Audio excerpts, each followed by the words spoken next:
현재는 769번째 글자 펼진, 베풀진, 묵을진 이 진자 공부합니다. 이 진자는 언덕부 뜻인데요. 부수가 이거가 이제 왼쪽에 붙으면요 좌부변이라고 해요. 왼쪽에 붙었다 이거죠. 좌부변이라고 보통 얘기합니다. 뜻은 언덕이란 뜻이에요. 원래 이제 언덕부자인데 이렇게 생략형으로 쓰는 겁니다. 좌부변의 총액 11의 글자인데요.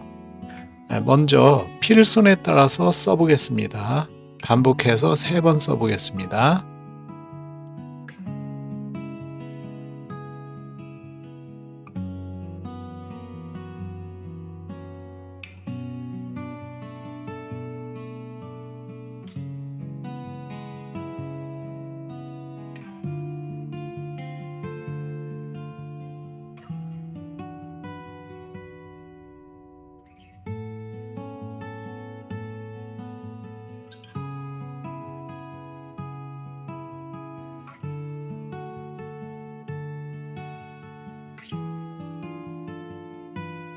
풀진, 펼진, 묵을진자 글자에 대해서 그 글자의 구성에 대해서 한번 보겠습니다.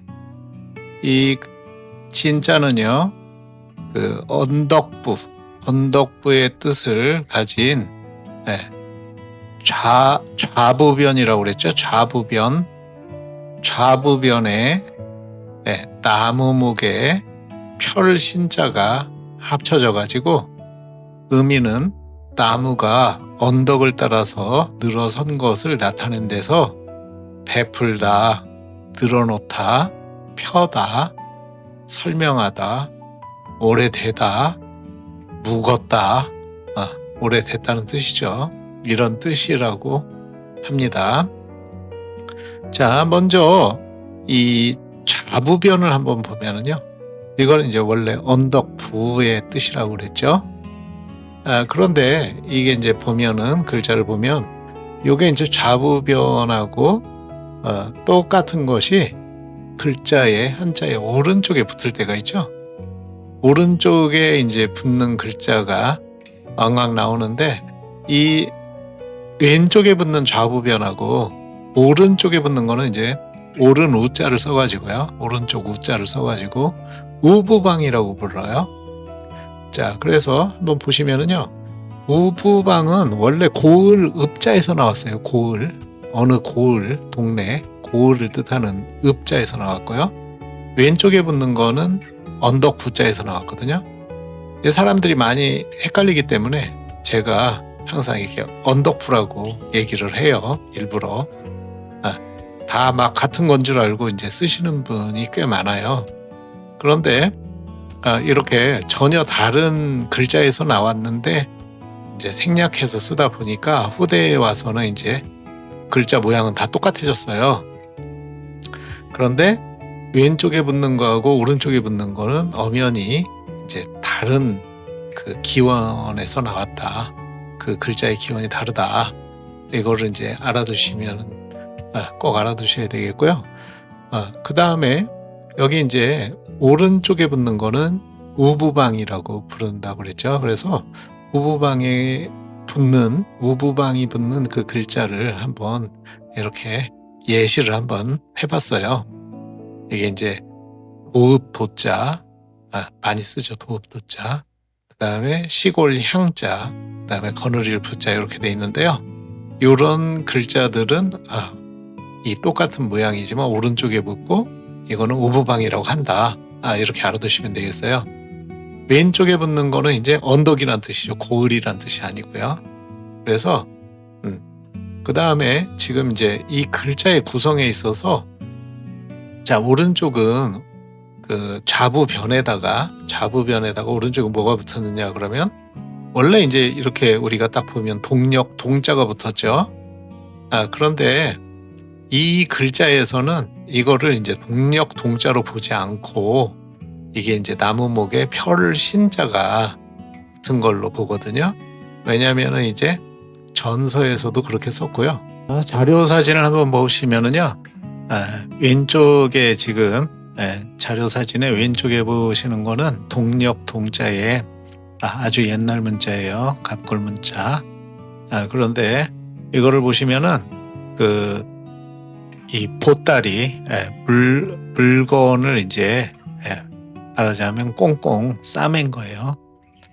이제 곡식 같은 거를 잘 보관하기 위해서 잘 싸놨다고 합니다. 그걸 표현했다고 그럽니다. 그리고 오른쪽에 이제 두 글자는 원래 가운데 글자가 이제 별신자예요. 별신자는 원래 기원은 이게 이제 하늘의 번개 칠 때 이제 뻗어나가는 것을 표현한 건데, 나중에는 이제 이게 하늘의 신을 뜻하기도 했고요. 그다음에 이게 번개 뻗어나가는 모양 이런 거와 관련해서 별신자라고 이제 그렇게 하는데요. 이 별신자가 지금 가운데에서 오른쪽으로 글자가 이제 변했어요. 이게 이제 한마디로 떨어져 있던 글자가 붙은 거죠. 붙으면서 이제 정돈이 된 거예요. 오늘날과 같은 이제 신자가 된 겁니다.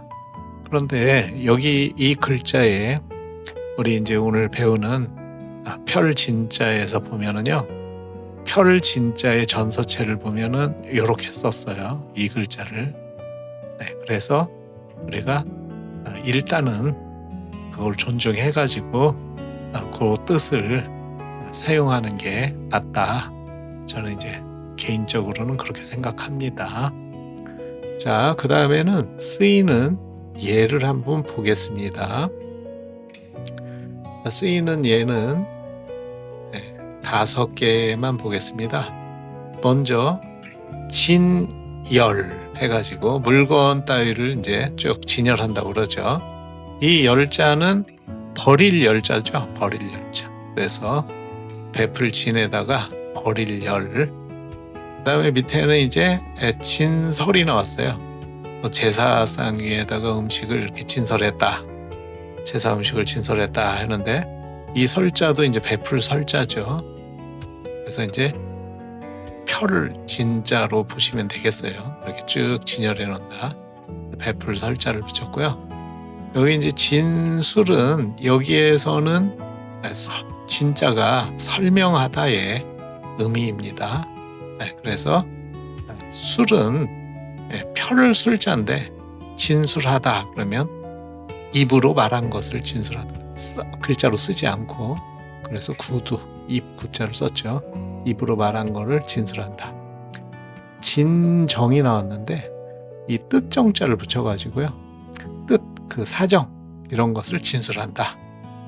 그 다음에 진부는 여기서는 이제 진자가 묵을 붙자, 오래되다, 묵다, 묵었다 이런 뜻이 되겠어요. 붙자는 썩을 붙자입니다. 이게 썩을 붙자. 그래서 낡고 오래돼서 묵고, 낡아서 묵고 썩었다 이런 뜻으로 진부하다. 그러면 아주 그냥 캐캐 묵었다, 낡고 썩었다 이런 뜻이 되겠습니다. 다음에는 이체자를 한번 보겠습니다.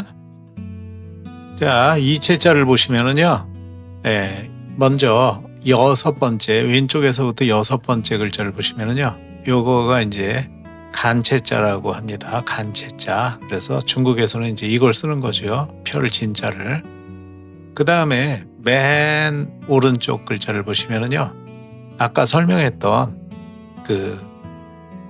이 글자의 구성, 좌부변에다가 나무목에다가 별신, 옛날 형태의 별신을 그려놓은 거예요. 이렇게 쓴 거예요. 그래서 이제 이게 사실은 같은 글자예요. 글자의 모양만 달랐지 이제 설명하는 거는 다 똑같은 거예요. 그 다음에 그 별신을 맨 오른쪽에서 바로 옆에 글자, 맨 오른쪽 글자 바로 옆에 글자는 그냥 별신을 썼죠. 현대적인 별신을 쓴 거예요. 그 다음에 이제 또 별신 쓴 글자가 있죠.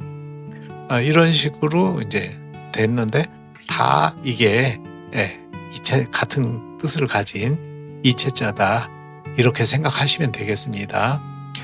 다음에는 전서체를 보시겠습니다. 전서체를 보시면은요, 맨 처음에 설명한 것처럼 왼쪽은 언덕 부자예요. 이게 전서체에서 언덕 부자를 전서체로 쓰면 이렇게 나옵니다.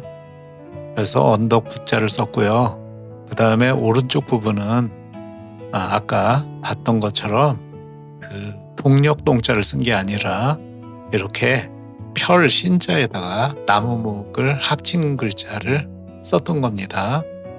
자, 한번 이렇게 보시고요. 다음에는 초서체를 보겠습니다. 초서체를 보시면은 왼쪽에 쓰는 거가 이제 많이 쓰는 글자고요. 오른쪽도 이거는 많이 쓰는 글자입니다. 오른쪽. 그래서 보면은 전혀 다른 글자 같이 보이는데 이제 오른쪽 글 초서 같은 경우에는 이제 붓을 한 번에 떼지 않고 이제 쓰는 스타일이 되겠습니다. 자, 오늘은 여기까지 보겠습니다. 현잠은 770번째 글자 뿌리 근자 공부합니다. 뿌리 근자는 나무목 부수의 총획 10획입니다. 먼저 필순에 따라서 써보겠습니다. 3번 반복해서 써보겠습니다.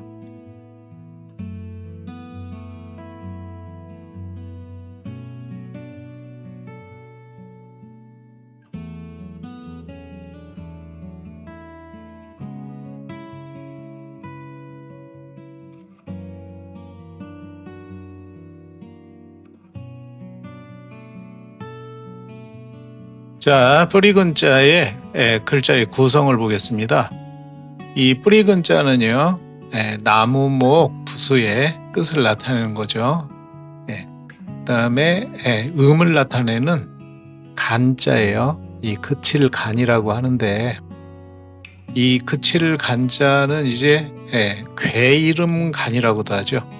왜냐하면 이제 그 주역에 8괴가 있는데 거기에 간자가 그 괴이름 간괴가 있어요. 그래서 간괴는 이제 원래 의미는 산을 뜻하는 거죠. 산. 그래서 산이 가만히 움직이지 않고 멈춰 있다. 그 특징을 그렇게 보거든요. 괴상으로는요. 그래서 그칠 간, 움직이지 않고 가만히 그쳐 있는 거예요. 이게 이제 음을 나타내는 거죠. 간이 이제 비슷한 음인 근으로 나오는 거죠. 그래서 뿌리 근 이렇게 된 거고요. 거기 이제 이체자 2개 있죠. 이체자 2개. 그래서 이제 첫 번째 나오는 이체자가 이게 이제 그칠 간자의 본자예요. 요게 본자입니다. 지금 이제 쓰이는 이 그칠간은 속자예요. 속자. 본자는 이렇게 돼 있. 그래서 이제 전서체를 보면은요. 이 이체자 첫 번째 나오는 요 본자가 전서체에서 쓰이는 겁니다. 네. 그 다음에 이제 다 이체자 다 같은 거고요. 그칠 간을 이제 표시하는 거예요. 그래서 사물의 근본이 되는 뿌리, 나무의 뿌리, 사물의 근본이 되는 뿌리를 나타낸다. 이렇게 했습니다. 그 다음에는 쓰이는 예를 한번 보겠습니다. 4개만 보겠는데요. 첫 번째 글자는 근본, 사물의 근본. 그래서 뿌리 근자에다가 이 본자도 근본 본자죠. 뿌리가 되고 근본이 된다 이거죠. 그 다음에 근거가 나왔습니다. 뿌리 근자에다가 이 거자는 이제 의지할 거자예요. 의거할 거자라고도 하는데 의거한다는 게 의지한다는 거예요. 어디에 이제 기댄다, 의지한다, 거기를 토대로 한다 이런 얘기예요. 거자라는 의미가요. 그래서 어떤 밑바탕을 근거라고 한다. 근성이 나왔는데요. 성은 성품 성자죠. 그래서 이제 근본 성품, 그러니까 타고난 성질. 그 다음에 밑에는 근경이 나왔습니다. 뿌리 근에 이 경자는 줄기 경자예요. 그래서 이제 뿌리와 줄기다.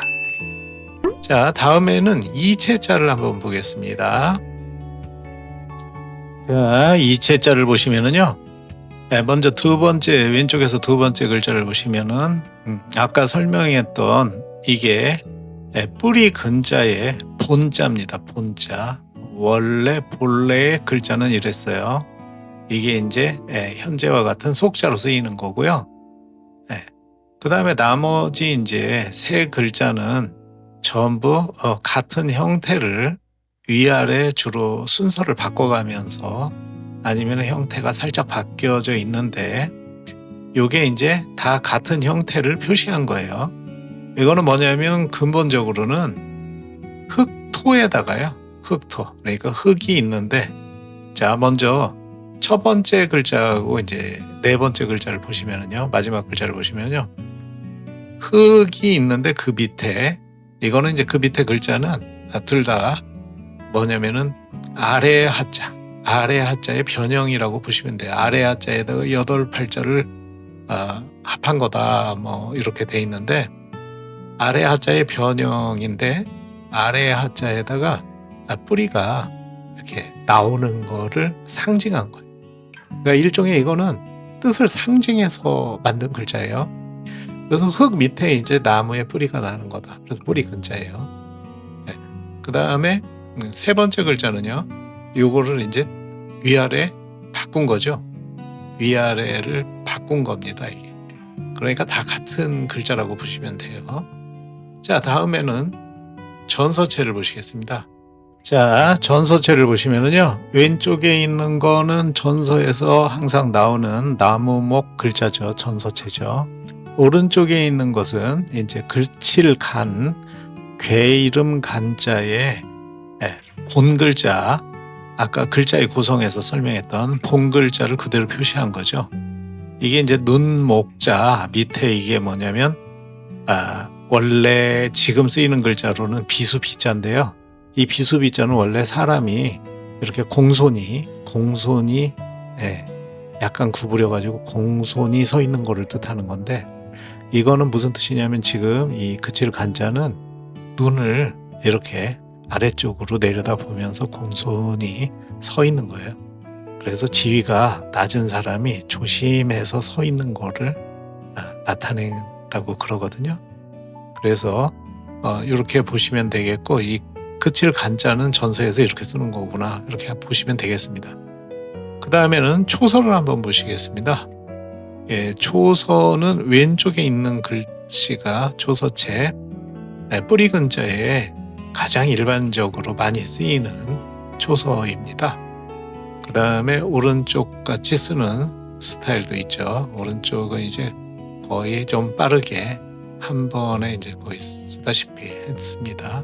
자, 오늘은 여기까지 보겠습니다. 현재는 771번째 글자 맡길 위자 공부합니다.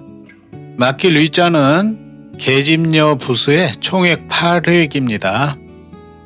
먼저 필순에 따라서 써보겠습니다. 3번 반복해서 써보겠습니다.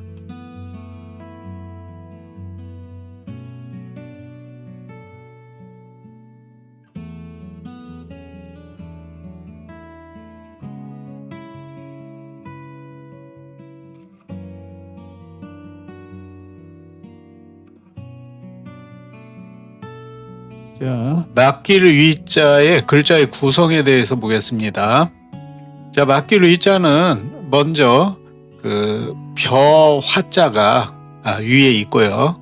부수인 계집 여자가 밑에 있는 형태로 되어 있습니다.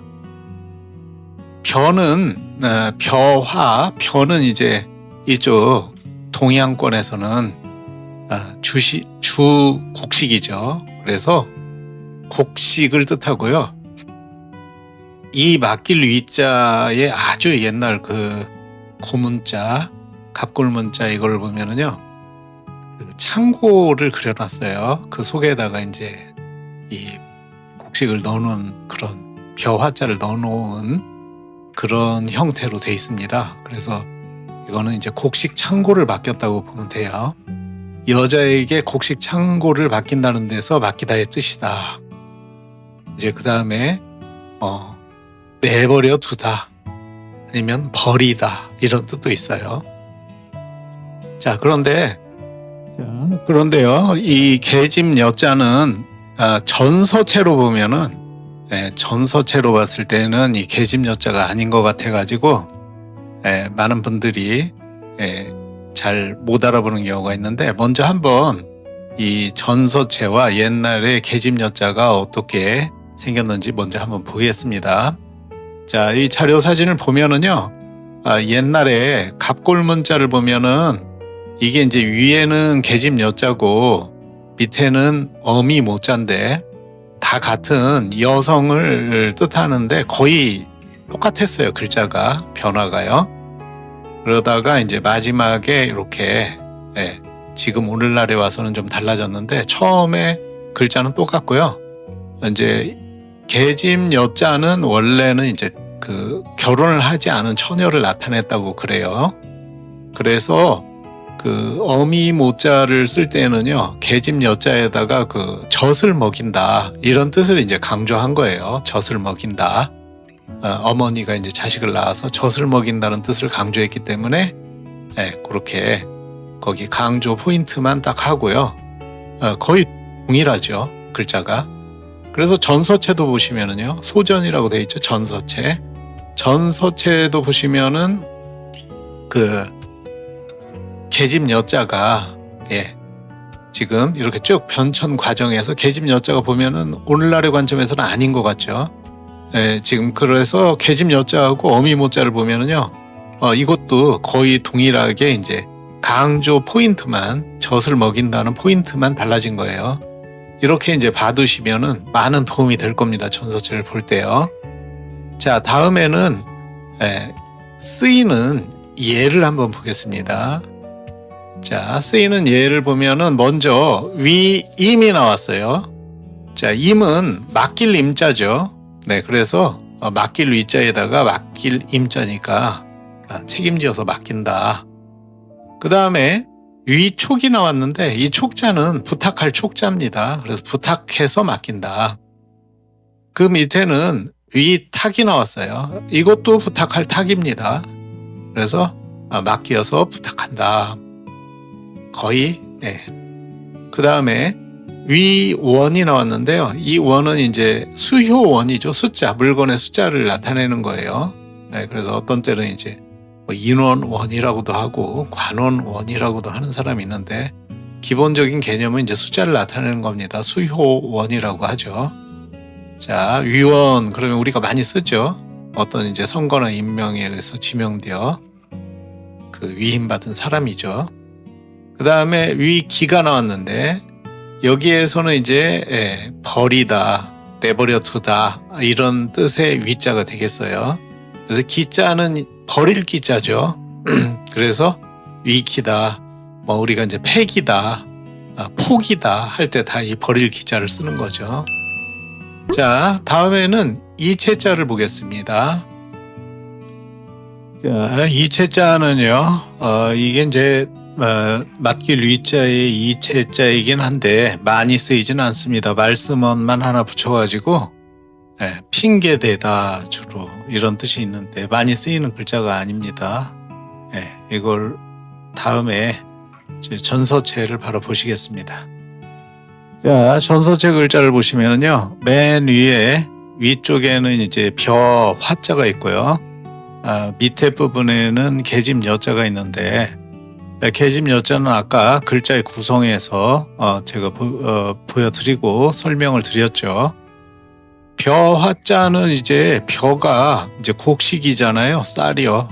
그래서 주로 곡식의 의미로 쓰이고, 그 다음에 이제 가치 있는 것에라는 의미도 쓰이고, 주로 이제 세금과 관련된 글자에 붙는 그런입니다. 그런데 이 맨 위에 꼭대기가 이렇게 꼬부라진 거는 이거는 이제 벼가 익어가지고 벼가 여물어가지고 이제 숙여진 모습을 나타낸 거예요. 다음에는 이제 초서체를 보겠습니다. 네, 초서체를 비교를 해보면 밑에 부분은 계집 여자로 똑같은데 위에 부분의 벼화자 부분만 약간 다르게 표현한 걸 볼 수 있겠습니다. 한번 보시고 오늘은 여기까지 하겠습니다. 전자문 772번째 글자 말라 죽을 예, 그 다음에 가리다 해서 가릴 예, 일산 예,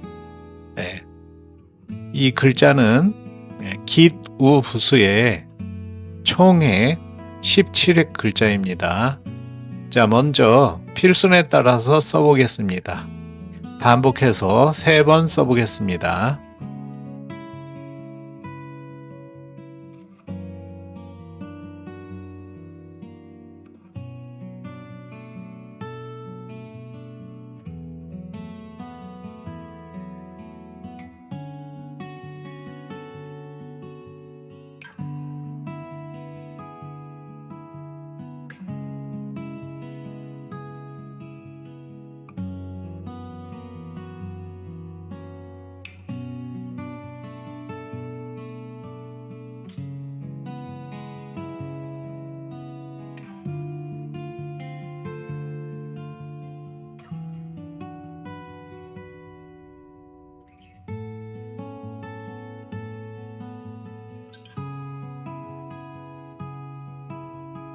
자, 말라 죽을 예, 일산 예의 글자의 구성과 의미를 한번 보겠습니다. 먼저 말라 죽다 이 글자는요, 말라 죽다, 가리다는 것은 빛을 가리다는 뜻이에요, 주로. 그 다음에 이제 일산예 이렇게 돼 있는데, 일산이라는 것은요, 양산을 말하는 거예요, 양산. 그러니까 산은 밑에 보면은 관련 글자에서 우산산 해놨죠. 우리가 보통 이제 우산이라고 하고요. 우리는 이제 양산이라고 하는데, 옛날에는 이제 날이 일자를 써가지고 일산이라고 했나봐요. 지금도 이제 일본이나 중국 이런 데서 일산이라고 많이 쓰는 것 같아요. 그런데 어쨌든 간에 일산은 우리가 이제 양산을 뜻한다. 근데 이 글자를 보시면은 깃털, 뜻을 나타내는 깃털 위에, 그러니까 음을 나타내는 앓는 소리 예가 합한 글자다 했는데, 이게 예자가 이제 지금 말라 죽을 예, 일산 예니까 예는 음을 나타내고 깃털로 이렇게 햇볕을 가린다. 깃털 부채 같은 거를 말하는 거예요. 근데 이제 여기서는 양산이라고 그랬죠. 요걸로 이제 빛을 가린다. 그 다음에 그늘이다. 그래서 그 다음에 말라 죽다. 햇볕을 못 봐가지고 말라 죽는 거예요. 이런 뜻이다. 이런 얘기입니다. 이 글자가 이제 좀 잘 안 쓰이는 글자고 어려운 글자예요. 상당히 난이도가 높은 글자입니다. 앓는 소리 예자는요, 보통은 이 앓는 소리 예자 밑에 학유자를 붙이면은 우리 의사를 뜻하는 의원 의자가 되는 거예요. 의사, 의원 의자가 되는 거예요. 의과대학 의학 할 때요.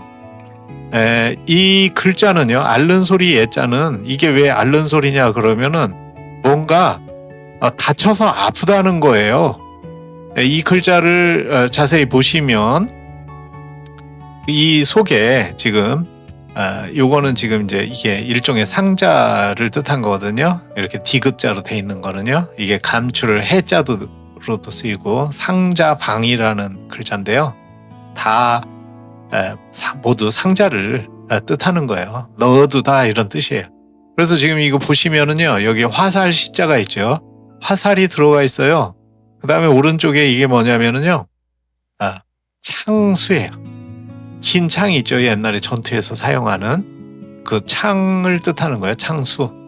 이게 이제 옛날 글자 보면은요, 아주 옛날 글자 보면은 이 창을 손으로 잡고 있는 그런 모양을 그린 거거든요. 그래서 무기인 화살과 창에 지금 찔리거나 다친 거예요. 그래서 앓는 소리 예가 된 겁니다.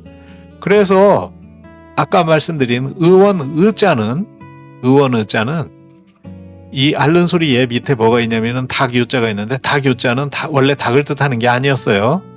그 뭐냐면은 이게 그 그릇을 뜻하는 술 주전자를 뜻하는 거예요. 술 주전자, 술그릇. 술도자기를 뜻하는 거예요. 술 담아 놓은 거. 그래서 옛날에는 이제 그 치료를 할 때 주로 이렇게 알코올 대용으로 이제 술을 사용해 가지고 그런 겁니다. 자, 그래서 어쨌든 이 두 글자가 이제 깃털이 의미를 나타낸다. 그 다음에 음을 나타내는 예자가 붙어가지고 이 말라 죽을 예 일산예다. 일산은 양산을 뜻한다. 그 다음에 기본적인 뜻은 이렇게 양산으로 이렇게 빛을 막는 것처럼 가리다, 막다, 말라 죽다, 그늘이다 이런 뜻이다. 이렇게 보시면 되겠습니다. 쓰이는 예를 한번 보겠습니다. 쓰이는 예를 보시면 거기에 이게 이제 쓰이는 예가 이 말라 죽을 예 이런 글자를 요즘에는 거의 사용을 잘 안 해요. 그래서 아주 그 특별히 단어라든가 이런 거는 별게 제가 봤을 때는 별게 없고 요 이제 옛날 19절 하나 보겠습니다.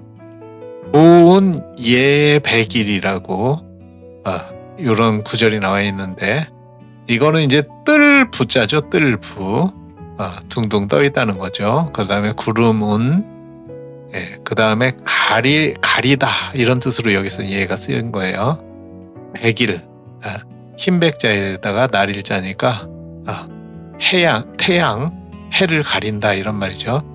뜬구름이 태양 해를 가린다 이런 말인데 이게 이제 근본 의미는 속에 든 의미는 소인배라는 말이죠. 소인배가 군주의 총명을 가리거나 그러니까 못된 사람이 못난 사람이 군주의 총명을 가리거나 군자의 덕을 가림을 이루는 말이다 이렇게 되어 있습니다. 한번 이제 생각해 보시고요. 다음에는 이체자를 한번 보시겠습니다. 이체자를 보시면은요. 이게 이제 이 말라 죽을 예 일산 예자가 그렇게 별로 쓰이지도 않는 글자인데 또 이체자는 또 몇 개 있어요. 첫 번째 글자는 이거는요.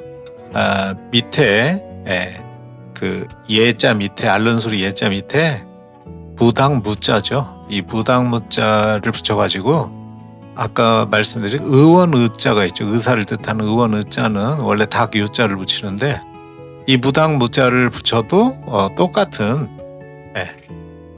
의원 의자가 되는 겁니다. 그러면서 동시에 이 말라 죽을 예자하고도 같이 쓰이는 거예요. 옛날에는요, 그 무당들이 이렇게 굿을 하고 이제 할 때 주로 이제 그 깃털 있지 않습니까? 깃털로 치장을 하고 아주 옛날에는 고대에는 많이 그랬던 것 같아요. 그래서 깃털과 밀접한 관련이 있으니까 깃우자 대신에 지금 이렇게 무당무자하고도 이렇게 바꿔서 쓴 겁니다. 그리고요, 두 번째 글자는 왼쪽 부분에 있는 거는 이게 이제 목숨 숫자에 아주 옛날 고자라고 그러죠. 고자, 고어 형태예요. 그래서 이것도 이제 목숨 숫자인데 이게 이제 목숨 수가 여기 왜 붙어 있느냐 그러면 목숨 수가 이것도 새 이름으로 꽁 종류의 새 이름으로도 쓰여요. 그래서 이것도 말하자면 새 깃털을 뜻하는 그런 의미로 붙어가지고 같은 이제 예자가 되겠습니다. 그 다음에 이제 마지막에 세 번째 오른쪽 글자는요. 이게 이제 깃우자 위에 터럭 그래서 모두 깃털이나 터럭이나 다 이제 그 숯이 많은 거죠. 숯을 뜻하는 거죠. 그리고 한마디로 이제 햇빛을 가리는 거죠. 그래서 양산의 역할을 하는 거죠. 숯이 많다. 그래서 모두 이제 같은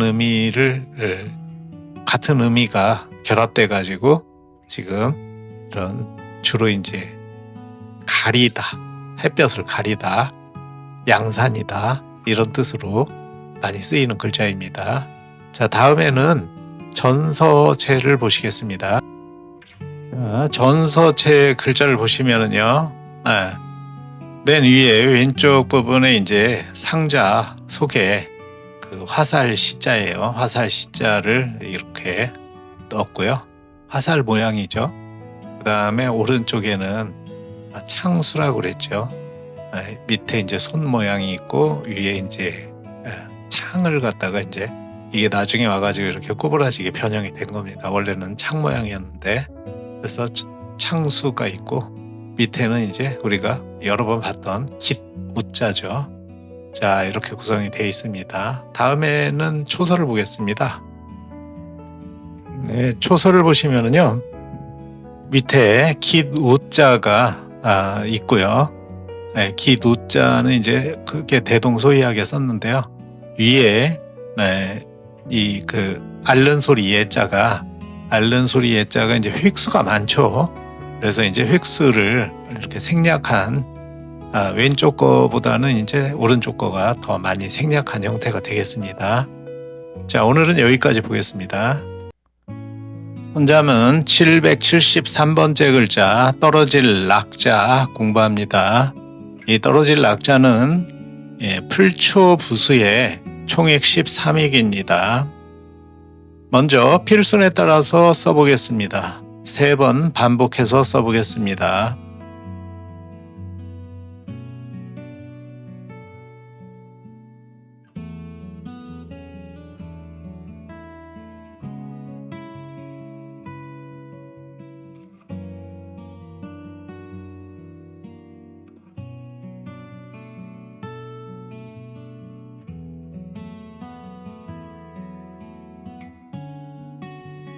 자, 떨어질 낙자의 글자의 구성에 대해서 한번 보겠습니다. 이 떨어질 낙자는 뜻을 나타내는 초두머리죠. 풀초에 그 다음에 음을 나타내는 락이 합쳐서 이루어진 글자인데 이 락자는 지금 여기 쓰인 거는 물리름 락자라고 하죠.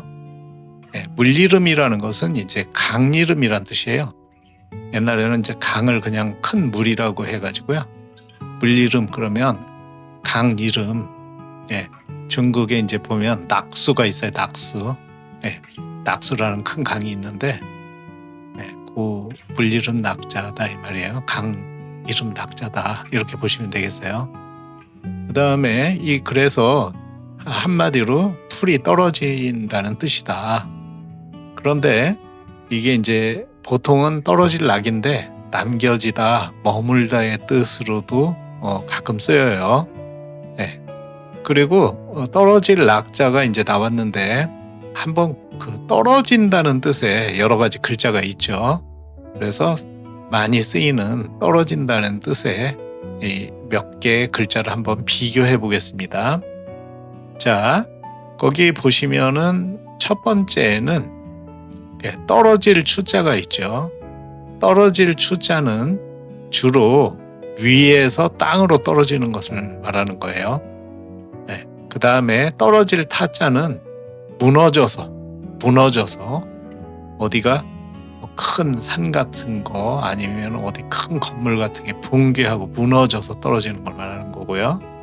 떨어질 령자는 비우자가 있기 때문에 주로 빗방울이 떨어진다 이런 뜻과 관련이 되어 있는데 이거는 우리가 이제 많이 쓰기로는 제로를 나타내는 영어 제로 아무것도 없다. 그래서 영자라고도 하죠. 숫자 0을 나타낼 때 주로 쓰죠. 뭐 영하의 날씨라든가 영상의 날씨입니다 할 때 숫자 0을 뜻하는 겁니다. 그 다음에 떨어질 운자가 있는데 이거는 이제 운석이라든지 이렇게 주로 운석이 떨어지는 거, 별똥별, 운석과 관련된 주로 글자에 많이 쓰이는 거예요. 자, 그 다음에는 쓰이는 예의 용례를 보겠습니다. 떨어질 낙자에 용례는 이 떨어질 낙자가 이제 생활에서 많이 쓰이기 때문에 5개만 보겠습니다. 자, 용례 첫 번째 용례를 보시면 낙담이 있어요. 낙담. 이 떨어질 낙자에다가 담은 이게 이제 쓸개담이죠. 쓸개담. 그런데 보통은 우리 쓸개가 이 마음을 관장한다는 그런 그 저기 보통 한의학에서도 그렇게 관련이 있고요. 마음은 보통 이제 심장과도 관련이 있는데 이 쓸개하고도 많이 관련이 돼 있다고 그러죠. 그래서 이게 쓸개가 마음의 뜻도 있어요. 그래서 이제 낙담은 마음이 아주 침울하게 됐다, 실패하게 돼서 이제 마음이 상했다. 이럴 때 이제 낙담을 쓰는 거죠. 그 다음에 이제 낙도가 나왔는데요. 이 도자는 섬 도자죠. 그래서 멀리 떨어진 섬 이런 뜻이고요. 낙제, 제는 이제 이게 차례제자죠. 그래서 이제 낙제했다. 그러면은 이제 성적이 나빠서 어쨌든 오르지 못했다. 어떤 그 차례상으로 정당한 차례상으로 올라야 되는데 그 차례에서 이제 밑에 머물렀다, 오르지 못했다, 떨어졌다 이런 뜻이 되겠어요. 그 다음에 이제 부락은 이 부자는 이제 거느릴 부자라고도 하고요. 보통은 이제 떼부라고도 많이 하죠. 떼는 떼거리를 말하는 거예요. 많이 있는 거, 집단을 말하는 거죠. 그래서 마을, 부락, 집단 이런 걸 얘기하는 거예요. 그래서 부락은 바로 이제 그런 의미에서 쓴 겁니다. 이 낙성이라는 말이 나왔는데요. 이거는 이제 보통 낙성식 한다고 그래요. 건물이 완성됐을 때 낙성식을 한다고 그러는데 이때 쓰이는 낙자는요, 그 어디 떨어졌다 이런 뜻이라기보다는 의식을 말하는 거예요. 의식, 절차, 의식 이런 뜻이에요. 그래서 낙성식이다. 이럴 때 보통 이 낙자가 이제 들어가는 겁니다. 다음에는 이체자를 한번 보시겠습니다. 이체자를 보시면은요, 맨 마지막 글자를 보시면은 요거는 이제 동일한 글자죠. 위에 초두머리를 빠르게 쓸 때는 삼획으로 쓰고요. 생략해서요. 그 다음에 이렇게 정식으로 쓸 때는 이제 이렇게 초두머리를 사획으로 쓰는데 다 같이 쓰이는 거죠. 흔히 쓰이는 거니까 똑같은 글자입니다. 그 다음에 맨 첫 번째, 맨 왼쪽에 맨 첫 번째 글자를 보시면은요, 이거는 이제 떨어질 낙자가 아주 옛날에는 요게 이제 본 글자였어요. 그래서 이제 빗방울이 원래는 떨어진다는 그런 뜻으로 떨어질 낙자가 쓰였다가 지금은 이제 점점 변천이 돼가지고 지금과 같은 형태로 쓰이는 겁니다. 그 다음에 이제 맨 오른쪽에서 옆에 글자 보시면은요, 요게 이제 간략하게 떨어질 낙자를 가끔 이렇게 쓰죠. 주로 이제 초서에서도 이런 식으로 쓰는 경우가 많아요. 그 다음에 이제 왼쪽에서 두 번째 글자 같은 경우에는 옆에다가 죽을사변을 붙여가지고, 죽을사변이 붙으면은 이제 주로 안 좋은 의미죠. 떨어진다, 뭐 어디에 구렁텅이에 떨어진다, 이렇게 안 좋은 의미가 되겠습니다. 가운데 글자는요, 그 나무 목을 또 붙여가지고 나뭇잎이 떨어진다는 말을 뜻을 강조한 겁니다. 자, 다음에는 전서체를 보시겠습니다. 네, 전서체를 보시면은요, 맨 위에 초두머리, 전서체 초두머리 많이 본 거죠. 그 다음에 이제 왼쪽에 물수변도 전서체 많이 본 거죠. 지금까지 공부할 때요. 이게 자주 이제 물수변이 많이 쓰이니까 자주 나오죠. 그 다음에 그 오른쪽에는 이제 각각 각자예요. 이게 이제 원래는 이 각각 각자의 윗부분은 이게 이제 발을 그려놓은 겁니다. 발.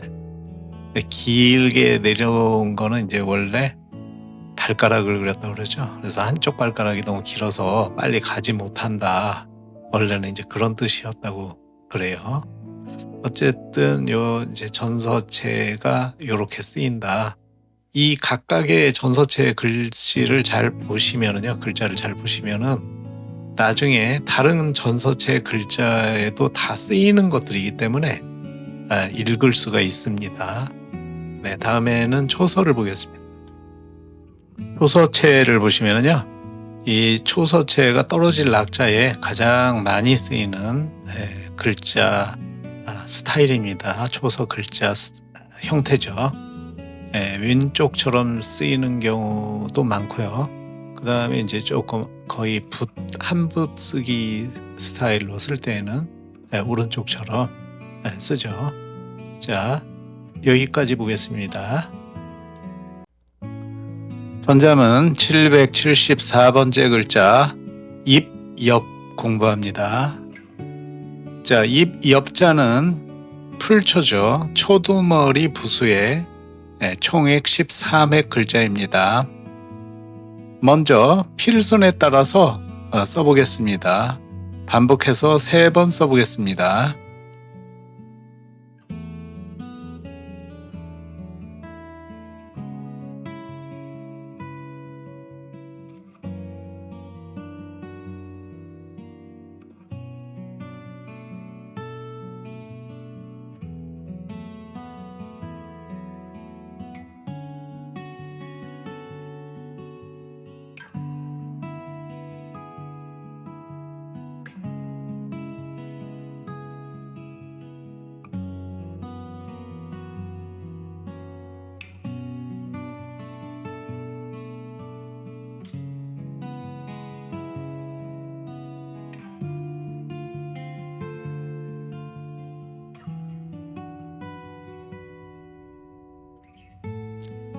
자, 입엽자의 글자의 구성을 보겠습니다. 이 구성은 초두머리 풀초를 뜻하는 거죠. 초두머리 부수에 나뭇잎 엽자가 합쳐서 이파리, 잎새를 뜻하는 거죠. 자, 그래서 보통 이 엽 그러면 한 세대도 뜻하는 거예요. 그 다음에 나뭇잎처럼 얇은 물건, 이파리, 꽃잎, 시대, 여러 가지를 뜻하는 겁니다. 그런데 기본적으로는 나뭇잎을 뜻하는 거죠.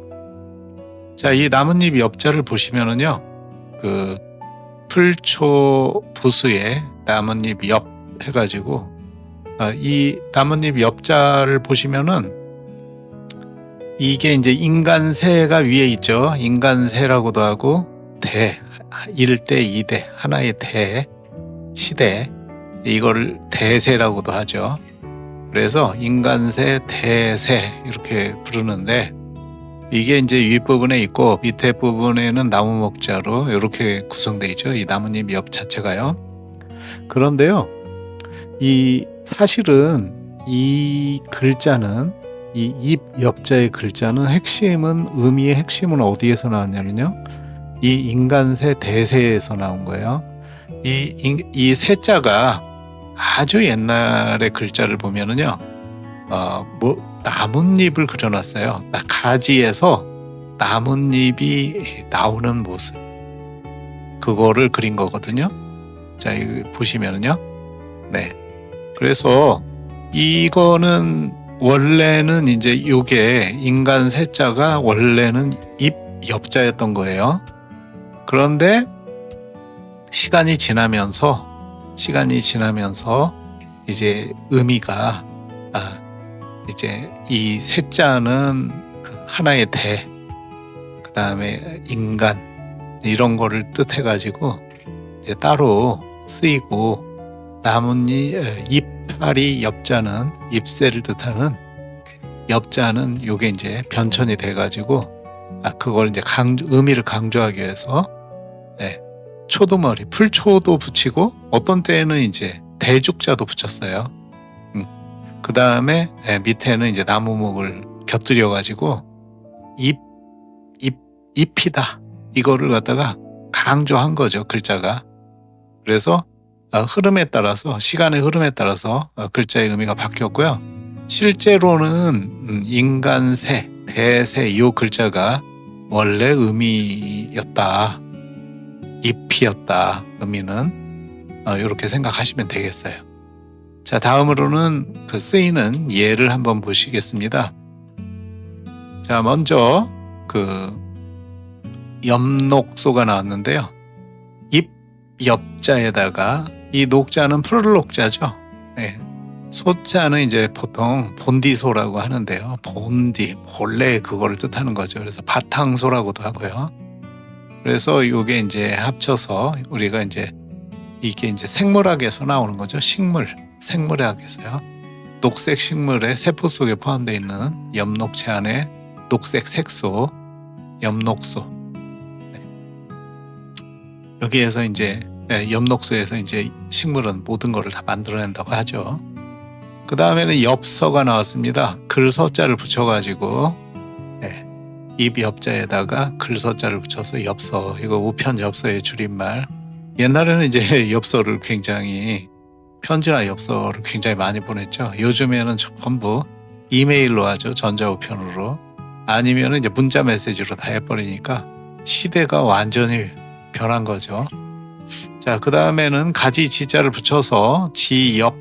그래서 가지와 잎사귀, 본체에서 갈라져 나간 중요하지 않은 부분을 이루는 말.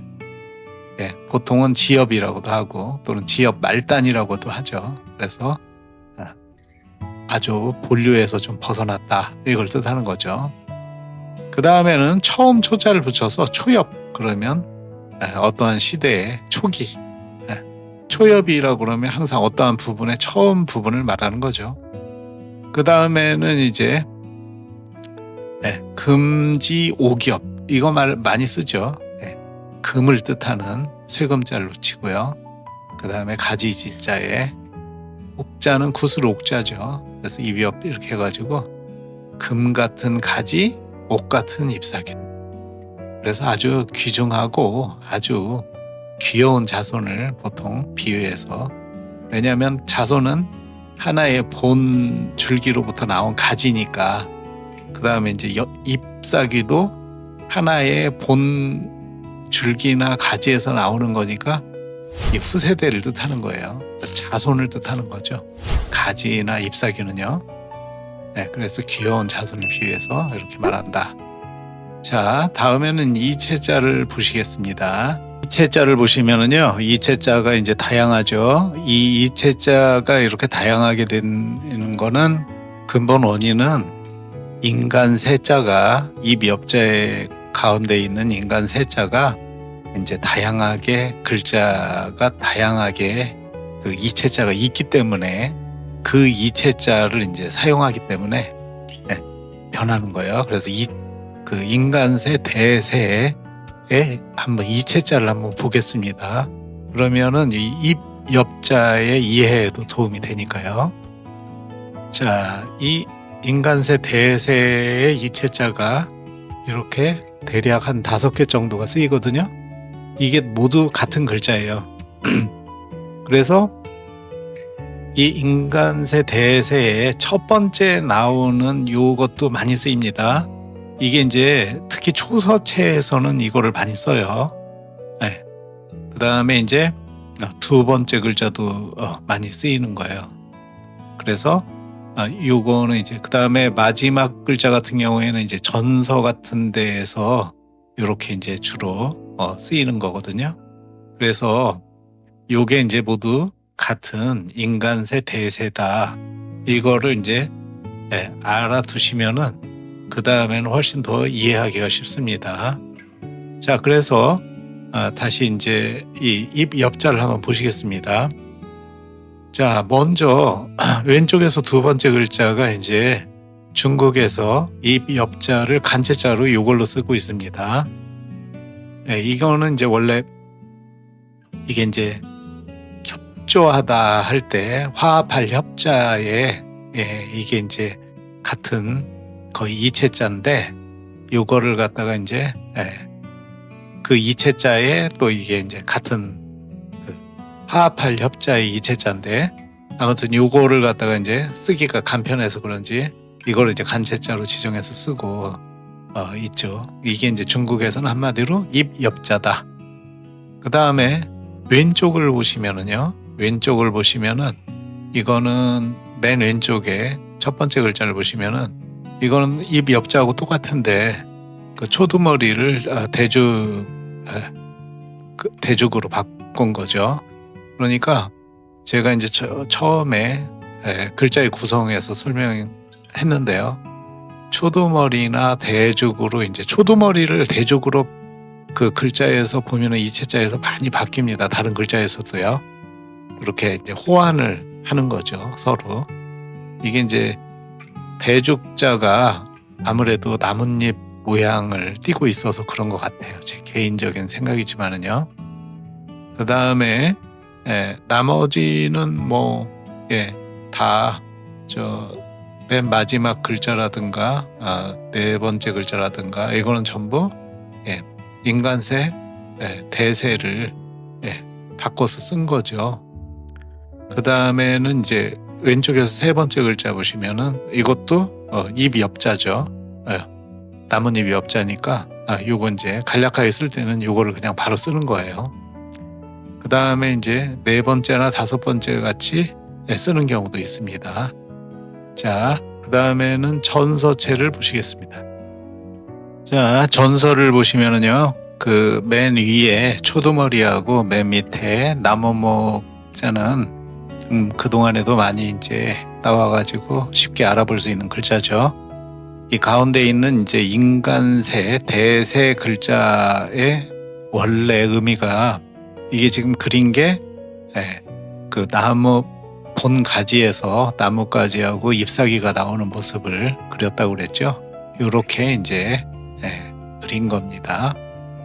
자, 다음에는 초서를 보시겠습니다.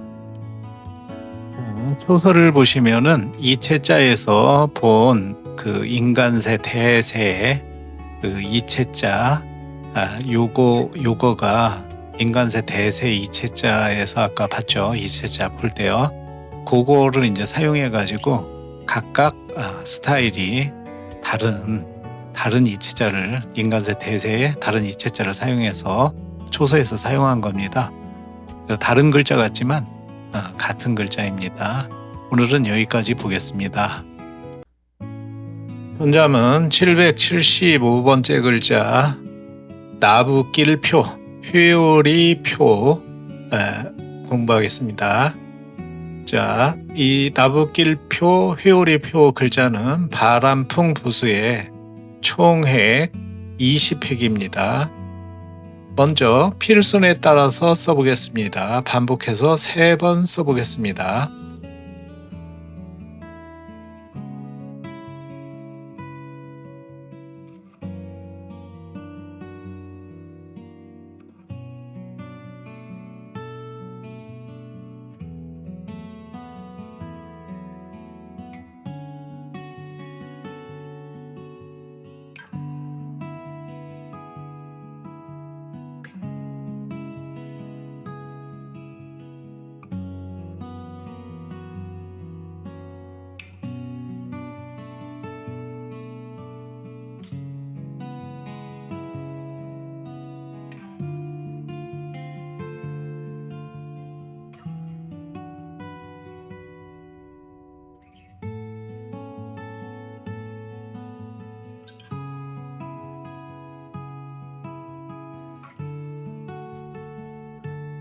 자, 회오리표, 나부길표의 글자의 구성을 한번 보겠습니다.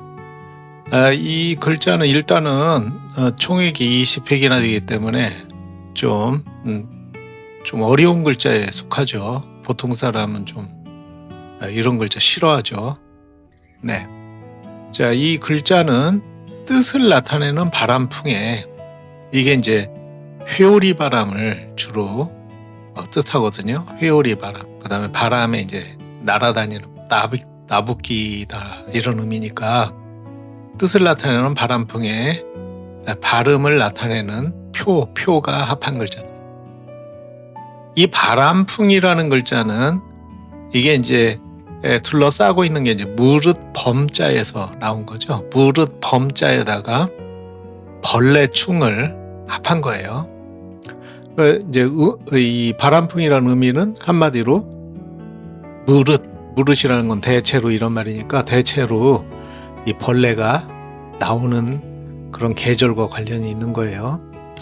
원래 이제 이 바람풍은요, 이게 이제 그 동양 철학적인 그런 관점에서는요, 봄을 뜻하거든요. 날씨가 따뜻해지면서 바람이 부는 계절인 봄을 뜻하는데, 이 봄에 이제 주로 벌레가 나오죠. 그래서 이제 겨울에는 벌레가 나와서 돌아다니질 못하는데, 따뜻해지면서 따뜻한 바람이 불면서 이제 벌레가 나오는 거니까 거기에서부터 이제 비롯된 거예요. 바람풍은 이제 아주 고대에 쓰이던 글자는 봉황새를 본뜬 글자가 있었는데, 그거는 이제 중간에 안 쓰이게 된 거죠. 그리고 약간 철학적인 개념으로 이렇게 지금 현재 바람풍자가 쓰이는 거고요. 이 표자는 이제 증표란 뜻이죠. 증표, 표시하다, 이런 뜻입니다. 이 밑에 이 글자는 이제 원래 물에다가 이렇게 도자기를 손으로 잡고 굽는 듯한 그런 형상을 하고 있어요. 나중에 이제 전서에서 보시겠습니다.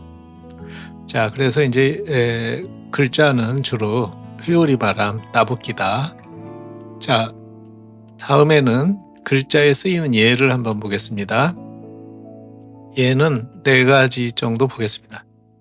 자, 첫 번째 예는 표연 했어요. 연자는 그러할 연자죠. 그래서 이 나붓기다, 나붓기는 모양, 바람에 휩쓸려서 나붓기는 모양을 이제 나타낸 거예요. 표연. 그 다음에 이 표연이란 말은 가끔 나오죠. 표연이 사라졌다, 뭐 이런 말이 있어요. 이런 바람에 나붓기듯이 싹 사라졌다, 이런 말이 되겠죠.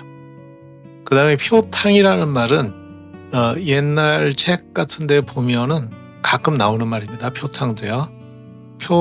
탕은 이제 방탕할 탕이 있는데, 이제 이리저리 떠돌아다닌다는 뜻이에요. 그래서 나붓기고 떠돌아다닌다, 그래서 정처 없이 떠돈다, 이런 뜻이죠. 표탕. 그 사람은 표탕한 인생을 살았다, 이런 말이 있어요. 그런 때 이제 표탕. 그 다음에 표를 2번 붙여가지고 표히 간다, 표히 떠돌아다닌다, 이렇게 떠돌아다니는 모양을 뜻하는 거예요. 그 다음에 바람풍을 붙여가지고, 표가 이제 회오리 바람이란 뜻이 있으니까 바람풍 붙여가지고 회오리 바람. 자, 다음에는 이체자를 한번 보시겠습니다. 자, 이체자를 보시면은요, 먼저 왼쪽에서 4번째 글자를 보시면은요, 요게 이제 간체자가 되겠습니다. 중국에서는 이제 이 회오리 바람 표, 나붓길 표자를 이렇게 쓰고 있는 겁니다. 4번째 글자처럼요.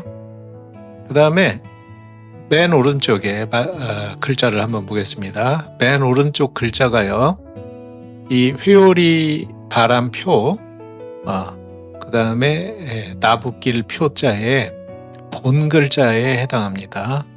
이게 이제 애초에 정식 글자, 본 글자가 이제 이 글자인데, 좀 간략하게 나중에 변천이 되고 속자로 이제 표자를, 지금 왼쪽에 있는 게 그 표자예요. 표자.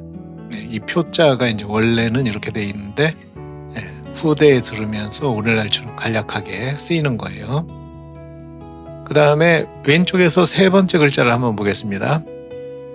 이거는 이제 지금 오늘 공부하는 표자하고는 글자의 순서를 바꿨죠. 글자에 이렇게 한자의 특징이 글자의 순서가 바뀌어서 쓰이는 경우가 굉장히 많습니다. 그래서 이것도 같은 글자다, 이렇게 하시면 되겠고, 또 오른쪽에서 3번째 글자도 이것도 이제 회오리 바람 뜻하는 거고요. 나머지도 대략 같으니까 한번 보시고요.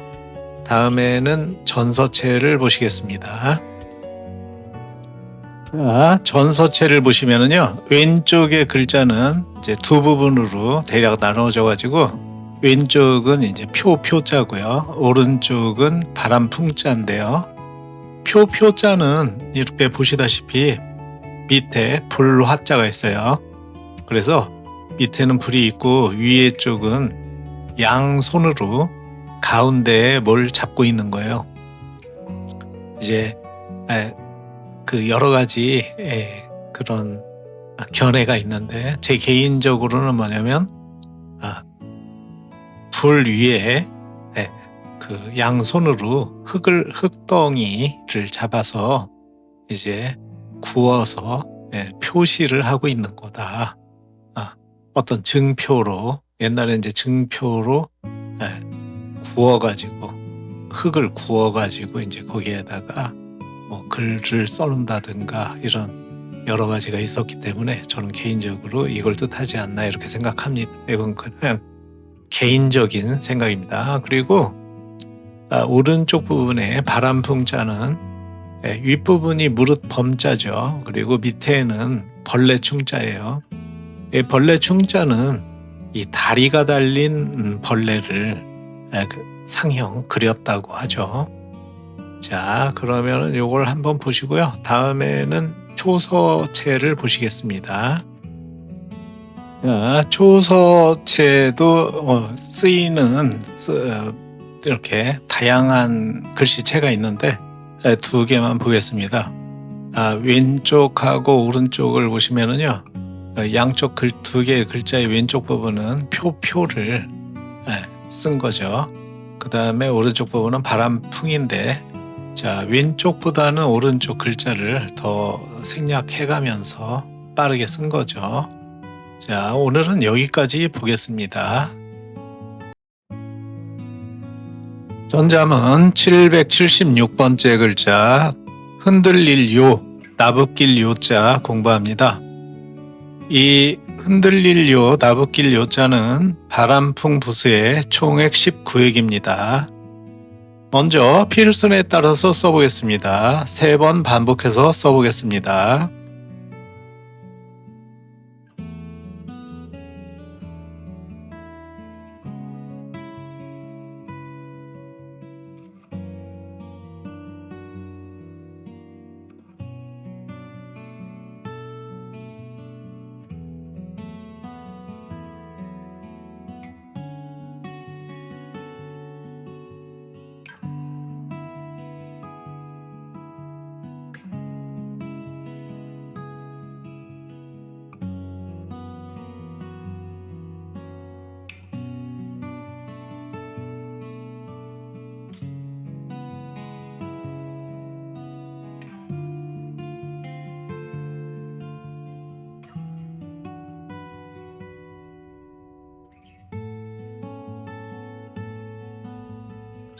자, 흔들릴 요, 나부낄 요 글자의 구성에 대해서 보겠습니다. 여기 보면은 이제 오른쪽에 바람풍이 있는데요. 이 바람풍이 이제 뜻을 나타내고, 왼쪽에 있는 질그릇 요자가 음을 나타내는 거죠. 그래서 이제 바람에 의해서 흔들리고 바람에 의해서 나부낀다는 뜻이에요. 그리고 이제 이거는 또 다른 뜻은 이렇게 치솟아 올라가는 바람, 솟구치는 바람, 이런 뜻이 있습니다. 자, 여기에서 보시면은 이제 질그릇 요자는요, 이 밑에 이제 관련 글자 해가지고 이 질그릇 요자와 관련해서 같이 알아두면 좋은 글자들이죠. 자, 처음에 나오는 거는 질그릇 도자예요. 그런데 이제 이게 질그릇 도자가 또 세 번째에 나오는 글자도 똑같은 질그릇 도자입니다. 같은 질그릇 도예요. 그리고요, 요게 이제 두 번째 나오는 글자가 장군 부자라고 그러는데, 장군이라는 것은 옛날에 이제 우리나라 그 말 중에 옛날에 쓰이던 말 중에 이제 똥장군이라는 그 말이 있어요. 똥장군이라는 거는 이제 나이 드신 분들은 이제 아시는 거지만, 화장실이 이제 요즘처럼 수세식 화장실이 아니었죠. 옛날에는 이제 푸세식 화장실이었으니까 거기에 이제 대변이 쌓이면 그거를 직접 그 수작업으로 퍼가지고 이제 그 저기 커다란 단지같이 생긴 똥장군에다가 집어넣어가지고 이제 지게나 리아카에다가 실어가지고 버렸던 거죠. 이제 대부분 이제 퇴비로 썼죠. 거름으로. 그래서 이제 위생상 문제가 많았는데 그 단지를 똥을 퍼내는 단지를 배가 불룩하고 넓적한 단지를 이제 똥장군이라고 그런 거죠. 그때 장군은 이제 장군님이 아니고요. 그 큰 아가리가 좁고 배가 불룩하게 나온 넓적한 단지를 말하는 거죠. 단지. 그래서 장군이라는 거는 그런 도자기 입구가 좁은 이 단지를 뜻하는데 이 장군 부자의 옛날 형태를 한번 보시겠습니다. 네. 보시면은요. 입구가 좁은 그 흙을 구워서 만든 토기를 처음에 뜻해서 그린 거예요. 그걸 나타내기 위해서 그린 겁니다. 그래서 이제 이 장군 부자가 붙으면은 전부 도자기나 무슨 토기나 도자기 굽는 거 이런 거를 전체적으로 뜻한다고 보시면 돼요. 그래서 이게 이제 그 질그릇 요자 질그릇 요자도 이제 이 장군부 다시 보시면은 질그릇 요자가 장군부 위에 이렇게 달처럼 이렇게 달 옆으로 그린 달처럼 돼 있는 거죠. 근데 이거는 원래 이제 달 월자하고 고기 육자하고 혼용해서 막 쓰죠. 거의 이제 형태가 비슷하게 변천해 갑니다. 서로. 그래서 비슷하게 됐는데 요거는 지금 고기 육자예요. 고기 육자. 그리고 밑에 이제 장군 부자를 해서 질그릇 요자가 됐는데 고기 육자의 음이 음을 나타내는 거죠. 질그릇 요자는 위에 있는 고기 육자 부분이 음을 나타내는 거예요. 그리고 밑에 장군 부자. 그래서 이제 같은 질그릇이라는 그런 뜻이 된 거예요. 자, 그 다음에 이제 여기 관련 글자에 보면 이 질그릇 도자인데 세 번째도 질그릇 도자인데 세 번째는 이제 옆에 요 제방변을 붙여가지고 뭐냐면은 질그릇 도 하면서 도공을 뜻하기도 해요. 도공. 질그릇을 만드는 사람. 그 다음에 또 질그릇을 굽는다는 뜻도 있고 굽는 그런 질그릇 구울 도자로도 쓰이거든요. 그래서 보면은 또 우리가 질그릇 굽는 곳을 뭐라고 합니까? 그 가마라고 그러죠. 가마.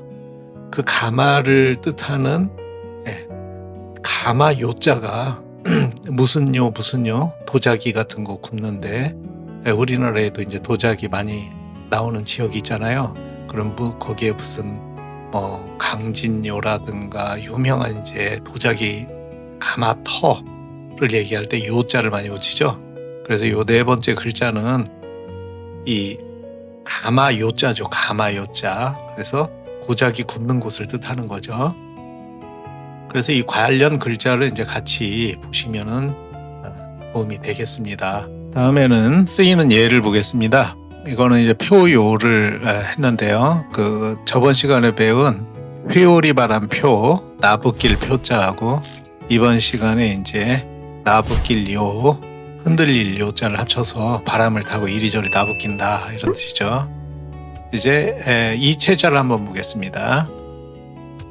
이 체자를 보시면은요, 그 오른쪽에 있는 거는요, 이게 이제 간체자죠. 중국어에서 쓰이는 간체자인데 이 간체자 보시면은 바람풍을 이제 다른 데에서도 가끔 나왔었죠. 바람풍을 간체자로 이렇게 쓰는 거예요. 그래서 중국의 간체자를 보시면은요, 이렇게 전체 다 생략한 게 아니에요. 몇 개의 그 많이 쓰이고 그 흔히 쓰이는 글자만 이렇게 간체를 만들고 나머지는 이제 만들지 못했습니다. 그래서 사실 간체자가 있어도 그 한자를 많이 써요. 그래서 한자를 모르면 이제 중국어를 이해하기 어렵죠. 그래서 자, 왼쪽의 그 이체자는요, 이게 이제 또 흔히 나오는 스타일인데 좌우를 이제 바꾼 거죠. 왼쪽과 오른쪽을요. 이렇게 순서를 바꿔서 쓰는 경우가 많습니다. 자, 다음에는 전서체를 보시겠습니다. 네, 전서체를 보시면은요, 그 오른쪽은 저번 시간에 이제 똑같이 배웠던 건데, 무릇 범자에다가 위에, 무릇 범자에다가 밑에 벌레충을 그린 거죠. 그래서 바람풍이 되었다. 그 다음에 왼쪽은 이제 지금 질그릇 요자를 표현한 거죠. 이 위에 고기 육에다가 밑에 부분은, 왼쪽의 밑에 부분은 이제 장군부를 그린 겁니다. 자, 다음에는 초서를 보시겠습니다. 네, 초서를 보시면은요, 왼쪽에 이제 왼쪽 초서체를 보시면은 거기에 이제 바람풍이 이제 이렇게 썼죠. 질그릇 요자에다가. 오른쪽은 이제 한 붓으로 쓰는 한 번에 이제 질 한 번에 이제 쓰는 형태, 이렇게 돼 있는 겁니다. 자, 오늘은 여기까지 보시겠습니다. 자, 오늘은 천자문 97번째 구절 진근위예 낙엽표요에 대해서 구절에 그 숨어 있는 깊은 뜻풀이를 한번 보겠습니다. 자, 그 진근위예라는 것은 지금까지 이제 8글자를 다 공부를 하셨는데요. 진은 이게 이제 펼진, 그 다음에 여기에서는 좀 묵을진에 가까운 뜻이죠. 진에는 묵을진, 펼진. 그러니까 묵었다는 것은 뭡니까? 오래되어 가지고 낡아졌다는 거죠. 자, 그래서 묵은 뿌리라고 봐야 되겠어요. 이게 이제 주해 천자문, 이 원래 이제 천자문을 한자로 해설한 조선시대 책에 보면은요, 그 책이 이제 가장 어쩌면 이제 저명한 책이죠. 이 천자문 분야에서요. 그거는 이제 해설이 전부 한자로 되어 있는데, 거기에 보면 이제 이 진근을 뭐라고 했냐면요, 진숙지근이라고 했어요. 그래서 이 구절을, 진근위예의 구절을 진숙지근 위패어지야라 이렇게 했단 말이에요. 그럼 여기서 이제 진근이라는 것은 진숙지근이란 말이에요. 숙은 이것도 오래되다, 묵다 이런 말이죠. 잘 숙자인데 이렇게 푹 사갔다 이런 뜻으로 이제 진숙이라는 것은 오래 묵은 그런 지근, 뿌리다. 그래서 진근을 이렇게 풀이를 했어요. 자, 그리고 위예의 그 해설은 위패어지야라 했어요. 위는 이제 그렇게 되어가는 거고요. 패는 이게 덮을 패자죠. 그래서 어지는 땅 속에서 이런 말이에요. 땅 속에서 덮인다는 뜻만 있는 게 아니고, 이건 이제 해지다. 이렇게 해질 패자하고 같은 의미도 쓰이는 거거든요. 전체적인 의미는 이제 땅 속에서 썩어 간다, 썩어 없어진다 이런 뜻이 되겠습니다. 그 다음에 이제 낙엽은 다 아시는 거니까 떨어진 낙엽, 낙엽이 여기저기 나부낀다 이렇게 돼 있는데요. 자, 묵은 뿌리가 말라지게 되는 계절은 바로 이제 겨울이 되면은 온갖 풀과 나무는 겨울이 되면은 이제 시들어 떨어지기 시작하죠. 지금 그거를 얘기한 거예요. 그래서 이거는 한마디로 말하면 겨울의 풍경을 말한 것이다 이렇게 보시면 되겠습니다. 겨울의 풍경을 지금 표현하고 있는데, 낙엽도 이제 우리 이제 조상님들은 대대로 낙엽이 떨어지면은 이게 이제 겨울이 시작된 걸로 봐요. 서리를 맞으면은, 서리라는 건 이제 날씨가 차가워지면서 내리는 거니까, 서리를 맞으면 그 모든 온갖 나무가 잎이 이제 떨어지게 된다, 이렇게 봤어요. 자, 그래서 잎이 떨어지면 그 잎이 이제 밑에 쌓여가지고 흙이 되죠. 썩어서 없어지는 거죠. 자, 이거는 전체적으로는 이런 풍경을 묘사한 것이다. 이런 계절의 변화, 봄, 여름, 가을을 거쳐서 이제 겨울의 변화를 말한 것이다, 이렇게 보시면 되겠어요. 나머지 지금까지 다 배운 거니까, 그러면은 이제 구체적인 거는 자꾸 반복되니까 다 생략하고요. 이 구절은 그럼 왜 나왔느냐? 자, 이 구절에 8개의 글자 뒤에 숨은 내포된 어떤 일관된 흐름의 그 뜻을 아는 게, 그 의미를 아는 게 이제 더 사실은 가장 중요한 거겠죠. 자, 그래서 요 구절은 이게 이제 여기서 독자적으로 단독으로 나온 게 아니고 95번째 구절에 거하정력 원망추조가 있었죠. 거자는 이제 개천 거자였죠. 하자는 연꽃 하자. 그래서 개천의 연꽃이 아주 곱고 선명하다. 그 다음에 원망은 동산의 풀과 이런 가지가 추조, 원망추조였었죠. 그래서 동산의 풀과 가지가 뻗어나오는 그 계절은 뭐였냐면, 그 연꽃이 아주 화려하게 피고 풀과 가지가 뻗어나온 계절은 봄과 여름이었죠. 그거 다음에 이제 봄, 여름이 됐으니까, 그 얘기했으니까 그 다음에 얘기한 게 이제 비파만취 오동조조였죠. 비파나무는 늦게까지 푸르고, 그 다음에 오동나무는 조조, 일찍조, 시들조였으니까요. 일찍 시드는구나, 이렇게 해가지고 이 모습은 이제 가을의 모습이었죠. 그 다음에 이번에 이제 겨울의 모습을 이렇게 쭉 얘기를 한 겁니다. 97번째 구절 이제 진근위에 낙엽표요 해가지고 이제 겨울에 들어서면서 뿌리가 삭고 말라지고 그 다음에 낙엽이 떨어지고 이 겨울의 모습을 이렇게 얘기했어요. 그러면 이제 이거는 한마디로 이거 왜 이렇게 계절을 쭉 얘기하느냐, 다 모두 다 알고 있는 계절을, 이거는 바로 이 천자문이라는 것은 근본적으로는 군자에 관해서, 군자의 처신과 행동과 철학에 관해서 얘기하는 거거든요. 그래서 이거는 한마디로 천하에는 계절의 순환과 때가 있는 법이다.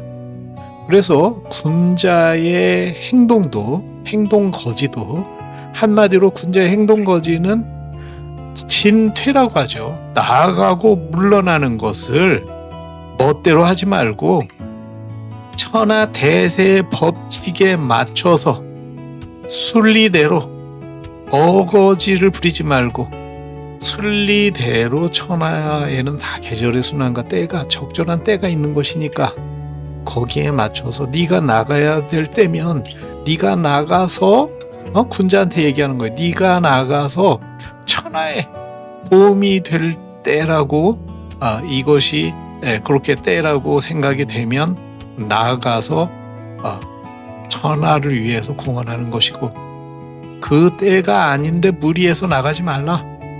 여기에 맞춰서 천하의 때의 순환, 계절의 순환, 천하에는 일정한 적절한 때가 있는 법이다. 그래서 그게 아니면 또 물러나서 스스로를 수양하고 쌓고 미래를 준비하고 그 다음에 스스로 할 수 있는 것으로 봉사해라, 이런 뜻이 되겠습니다. 오늘은 여기까지 하겠습니다.